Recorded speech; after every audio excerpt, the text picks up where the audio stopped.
We want the Parliament to be a body of representatives which is informed.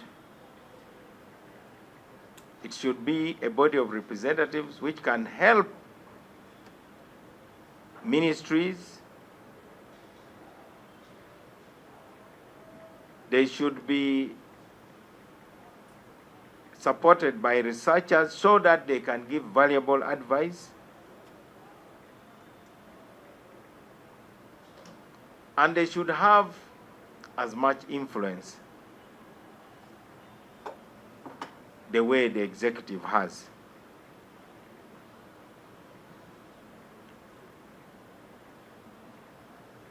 The Democratic Party proposes that Parliament should be allowed to give an unfettered judgment on the details of every proposal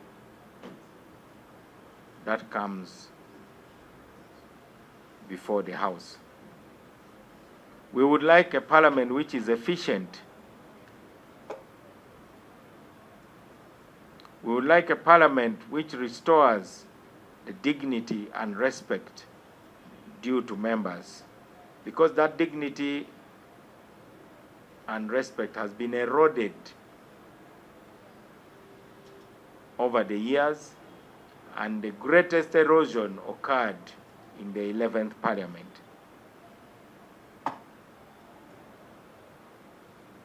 We don't just want MPs to talk, we want them also to work.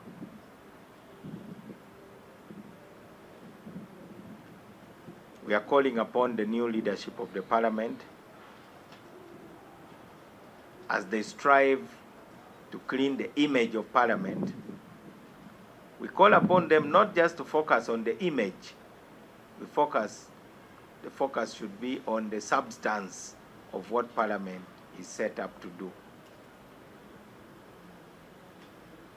Our message is one: don't just look good, be good. We just don't want Parliament to hire public relation consultants so that Parliament's image starts glittering. We are calling upon the new leadership of Parliament to establish a forensic audit process. Some of you may not be aware that the things that are in the public domain is just a tip of the iceberg. When Amin was overthrown, people knew, yes, that Amin was a murderer, but they actually did not know the extent of the murderousness. For those of you who love to read a book called The Dungeons of Nakasero.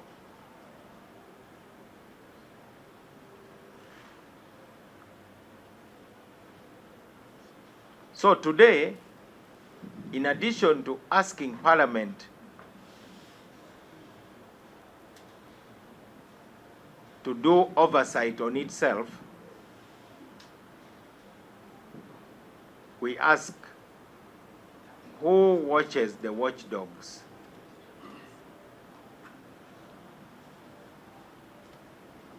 I think we have demonstrated that Parliament is incapable of exercising oversight over itself.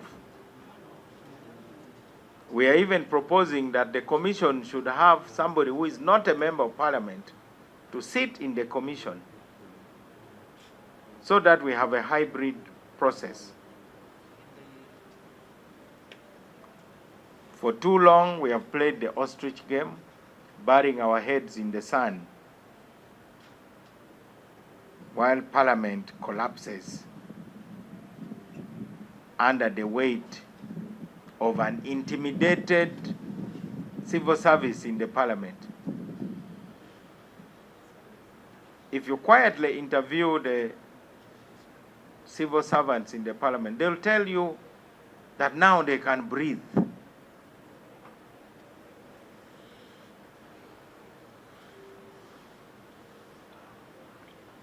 Only an inquiry will be able to establish who got jobs wrongly without being qualified,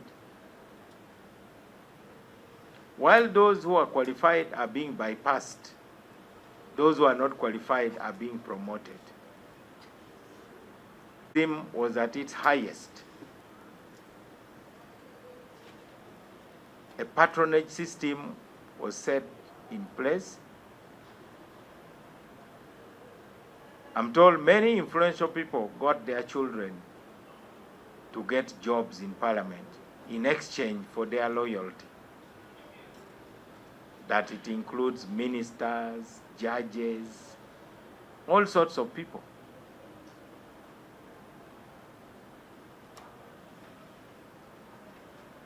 So,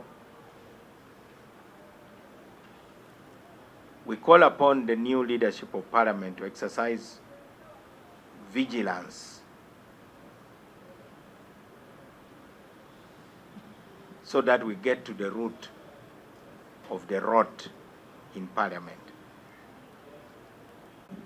And I saw somebody wrote an article in the Monitor that Mao fought a fight which nobody wanted to fight. Everybody was dancing around the problem. It is like if you have a big snake and everybody is saying, there is a snake, and they are just making an alarm but doing nothing. Civil society was making an alarm, MPs were making an alarm, the opposition leaders in parliament were making an alarm. But the problem was the position of speaker, because that's the position and office which was being abused. Someone needed to shake that chair.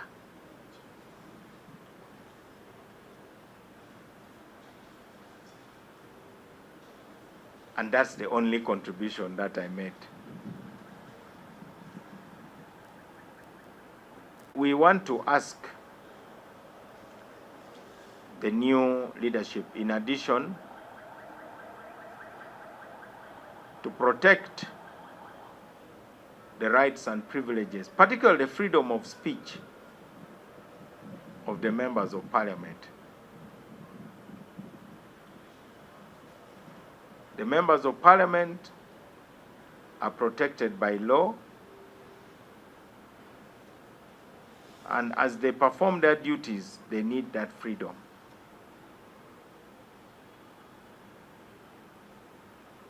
In the 11th parliament, members of parliament were interrupted like in no other parliament that I know. You'll be shocked that if you went to the Hansard, you'll find that the presiding officer spoke more than the members of parliament. Yet speakers are not supposed to speak, in the same way that a referee does not kick the ball. But we had presiding officers who had a comment on every speech.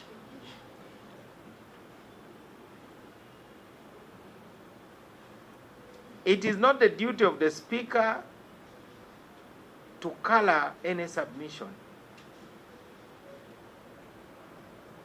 If the leader of opposition has stood up to speak, the presiding officer should immediately give a chance and a right of reply to the leader of government business.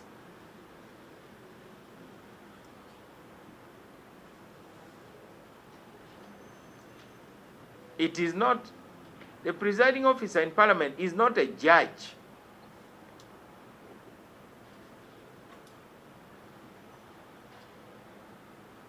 A presiding officer who asks somebody, what do you mean? It's as if you are going to pass a judgment. That can only be perhaps if there is a point raised in accordance with the regulations. But you find a presiding officer who will be addressing the House on the substance of the bill. If you have not addressed it during your communication from the chair, why should you be commenting?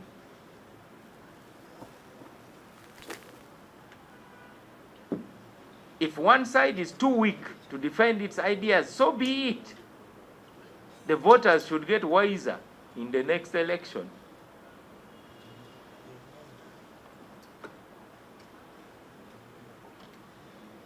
So I am hoping that the new leadership will stick to that principle. In our letter to the new speaker, we are going to repeat the many points that we had raised earlier. You remember the points that that Parliament must be in session for a minimum of 120 days in a year. We found that on average, Parliament sits for 80 days out of the 365. Would you manage to pay rent if you worked for 80 days? I know sometimes they may be in committees and so on, but there must be a minimum. Number two, the calendar for Parliament must be set at the beginning by a multi-party committee of MPs. We must know what the priority business of the Parliament will be from the first sitting, which was yesterday, to the end of the session, which is going to be next May 2027. We are also asking that the rhetoric of a people-centered Parliament should be translated into reality. You cannot say you are going to drive a people-centered agenda for Parliament, and you are not inviting the public to suggest what should Parliament discuss. So the Democratic Party is proposing that special sessions should be held annually where the agenda of Parliament is based on public suggestions, focusing on key issues for debate and discussion. If the trade, and if need be, even set up an ad hoc committee. The rhetoric of data-driven debate, evidence-based debate, cannot work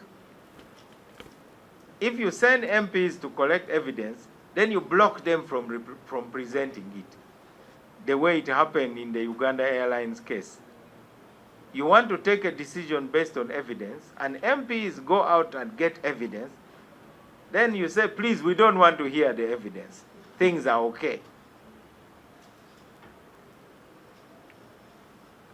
We are proposing also that the Prime Minister's question time should be focused on government accountability. It shouldn't be an empty ritual.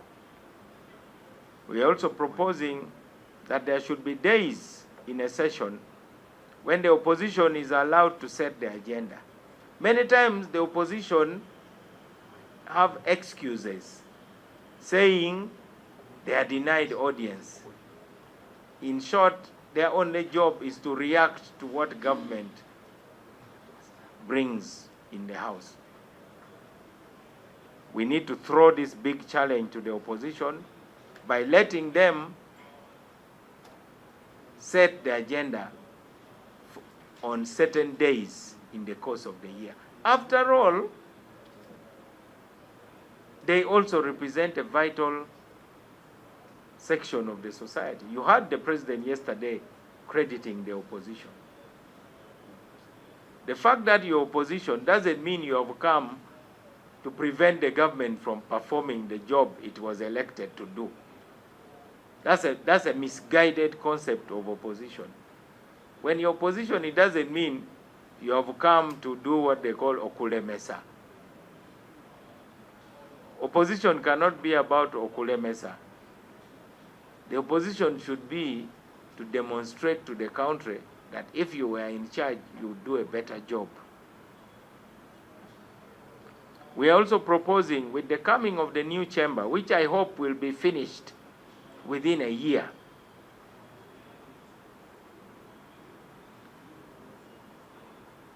there will be electronic voting so that the public can know how their members voted, instead of hiding behind this aye and no. People must know who supported which clause. And also those who ran away, they will also be recorded. And those who are absent. Right now, there is actually no roll call in Parliament. Or if it is there, it is not recorded. The cabinet is different. The record is clear which cabinet meetings Norbert Mao attended, which cabinet meetings Norbert Mao did not attend, and which ones he missed with apologies and which one he missed without apologies. The record is clear.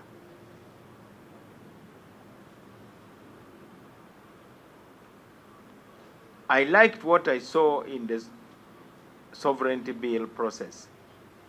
The public was invited and there were hearings and the public was heard. That should be a given for all bills. Members of the public who are going to be affected by the bills should be invited, and Parliament should be busy listening to them.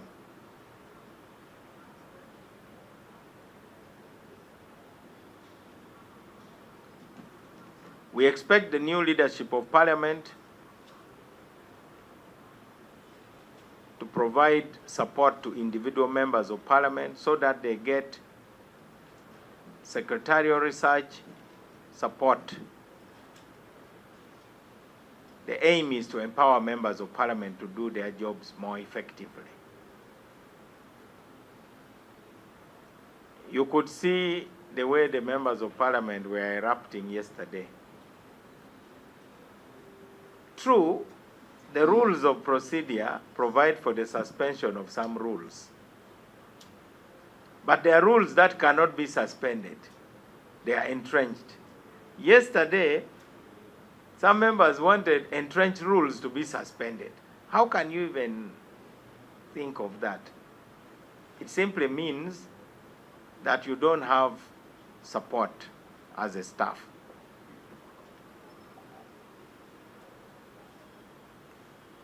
We would like the Hansard to be translated into our local languages so that people know what has transpired in Parliament. The Communications Department of Parliament should be a source of information about Parliament. Right now, when you journalists want information, actually you don't get information. I see most of you just get opinions from the communications office.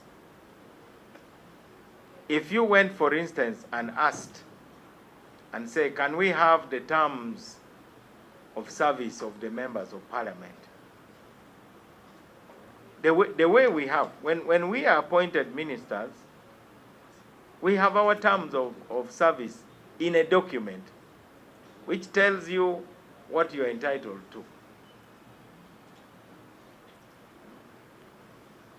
We are proposing a public information office in the Parliament of Uganda where the public can get all the documents that they need. Again, we emphasize what we call pre-legislative consultation. Pre-legislative consultation will allow us not to waste time.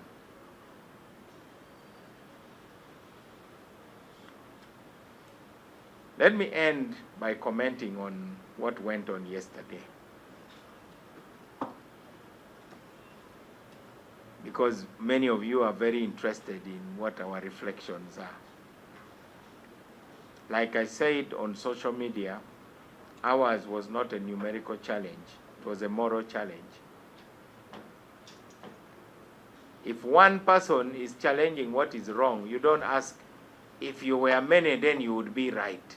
You can be many and wrong. You can be few and right. And we have been proved right. Some of you are asking, Why did I go ahead and present my candidature on the floor of the House, yet I am an ally of the NRM? If I had been given a hearing by the NRM SEC and the caucus, definitely I wouldn't have showed up to present my candidature. You do recall that in the letter I wrote, I said I would abide by the decisions of those organs. But by not inviting me, there is no way now I could be bound by the decision. It was therefore my duty, both to my conscience and to the millions of Ugandans who have been inspired by the battles that I have led, to challenge the status quo in Parliament. I needed to fight to the last moment. Now, those of you who have been putting those banners like NBS, that Mao is now stranded. I'm not stranded. I'm a member of Parliament. How can a member of Parliament, you saw me taking the oath there. Is that how a stranded people look? I am here as the duly elected member of Parliament, as president of the Democratic Party, as chairman of the iPod Summit. In fact, today morning I had a very good conversation with our friends in Nuuk to continue the discussion. Soon we shall have some announcements on what progress we are making. I'm a very busy person. Stranded people are idle. And the idle people are the ones filling your studios. I invite you to really call busy people to come to your studios. Those who are doing something meaningful for Uganda.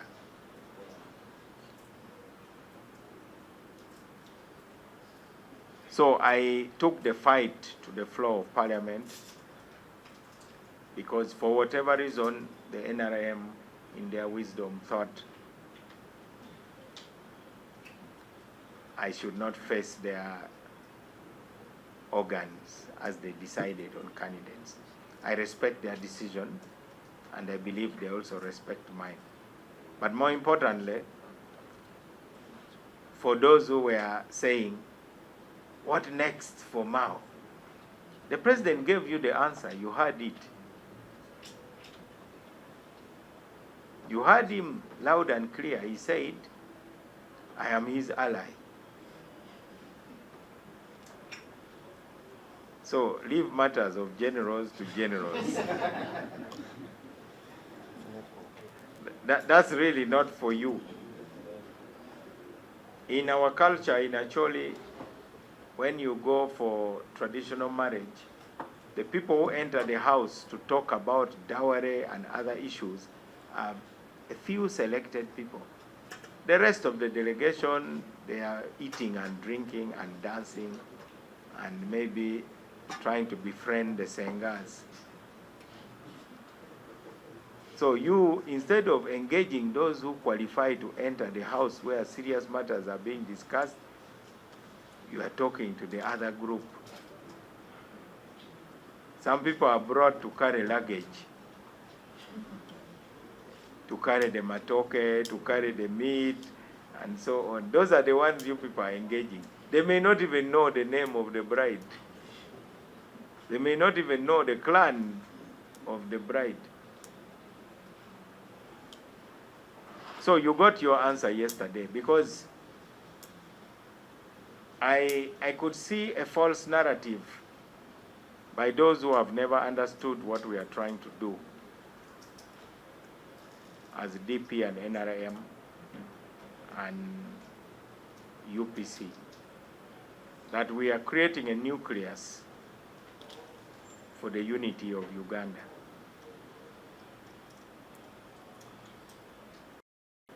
And it doesn't need to be about any position. It is something I'm committed to because the alternative is unthinkable. We want to have peaceful change in Uganda. Many of you are very young, but for me, by the time I was 4 years old, the military had overthrown the government. The year I was born, the constitution had been suspended and a new Republican constitution was put in place. That is the 1967 constitution. The time I was turning 12,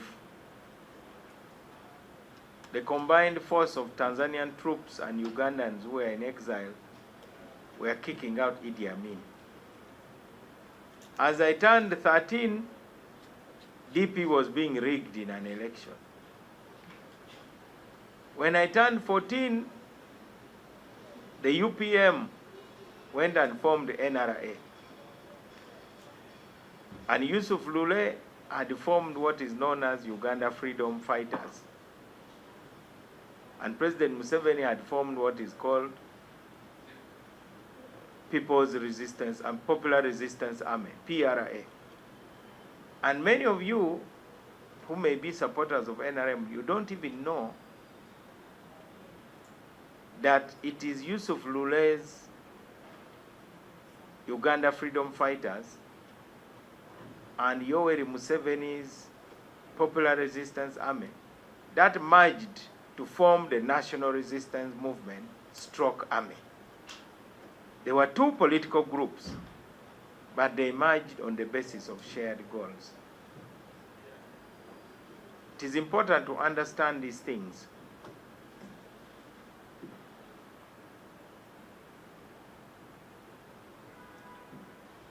Over the next few weeks, conversations will continue at the highest level between the Democratic Party and the NRM to consolidate that nucleus for the unity of Uganda.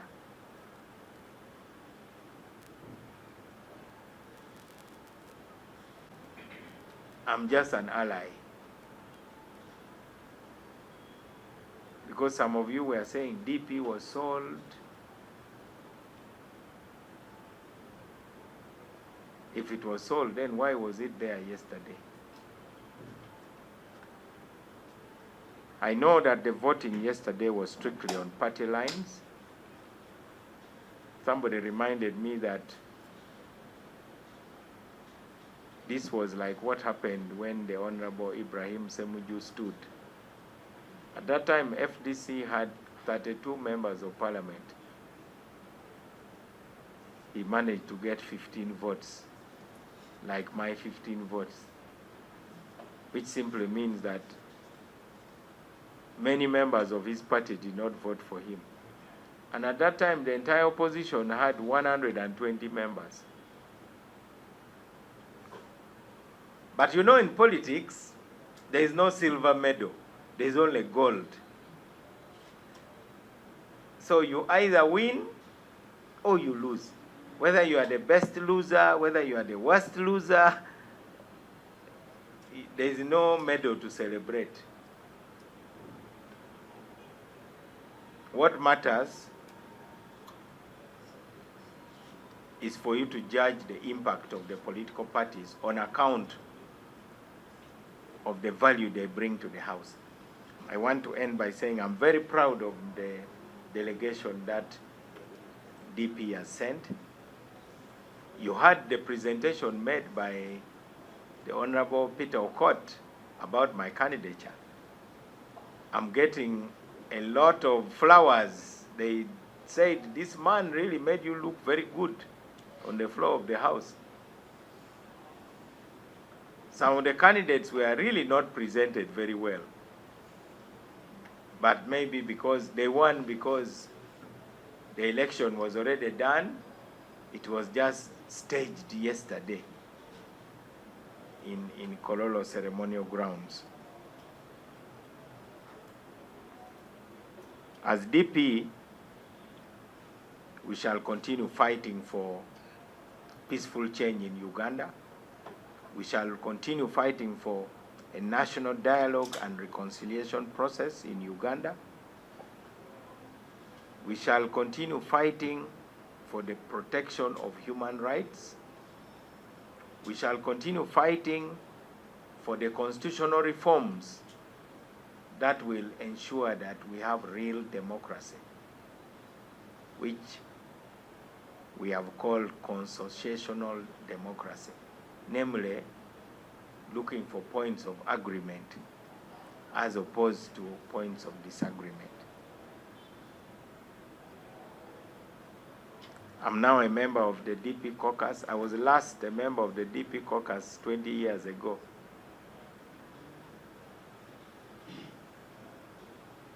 We shall elect a leader of the DP caucus who will be our whip. We shall appoint spokespersons on account of expertise. Our members are of the highest quality. They have diverse backgrounds. Honorable Opio here for long was in the local government of Noya district. Noya district is one of the richest districts in northern Uganda. Definitely the richest in Acholi. When you go there, you'd think you're in South Africa or Canada with the big farms and combined harvesters. You won't believe that you're in Uganda. And most of the oil we talk about is actually in Noya district. This idea of oil being only in Bunyoro is not factual. A lot of the oil is actually in Noya district. Honorable Okello Joffrey worked with me when he was leading the Gulu NGO Forum. Together, we contributed to the designing of the PRDP, Peace Recovery and Development Program, which the government of Uganda has been implementing as part of its post-conflict stabilization agenda. These are rural development experts. They don't need lectures from anybody. Our member from Bukoto Central is an engineer. So definitely you are going to find that the quality of the delegation that DP has brought is very high. They will not degenerate into comedy like you saw yesterday. I saw some members of parliament really making a joke of what it means to be an MP.